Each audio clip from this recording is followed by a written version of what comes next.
हाय friend, मैं neurotherapist Ashok Nirala. Welcome to my channel India Health. आज हम बात करेंगे खर्राटे के ऊपर।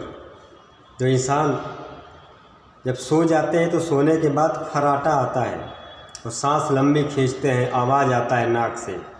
तो आज ऐसा नुस्खा मैं बताने वाला हूँ जो आप एक बार अगर कर लिए तो फिर ज़िंदगी में कभी आपको एक खर्राटे आने की सवाल ही नहीं है, कभी नहीं आएगा। फिर बिल्कुल पूरी तरह से ठीक हो जाएंगे आप। बस मात्र 1 महीना कर लिए, बिल्कुल पूरी तरह से सेफ। तो आइए देखते हैं वो नुस्खा है क्या।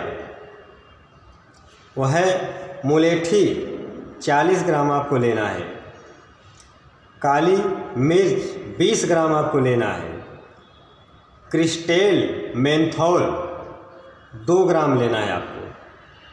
ये तीनों चीज़ का पाउडर आप कर लेंगे। पाउडर करके मात्र 2 चुटकी, इसको चुटकी बोलते हैं, ऐसे उठाएंगे 1 और 2, मात्र 2 चुटकी 1 चम्मच शहद में मिक्स करके आप चाट लीजिए और ऊपर से गुनगुना पानी पी लीजिए।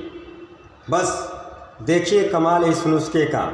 आपका खर्राटा बिल्कुल 100% आजीवन के लिए चला जाएगा। फिर खर्राटे की प्रॉब्लम आपको होगी ही नहीं।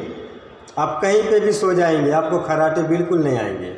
बस एक बार आप आजमाइए और लाइफ में अपनी बीमारी दूर भगाइए। Help number 9323481762। थैंक्स।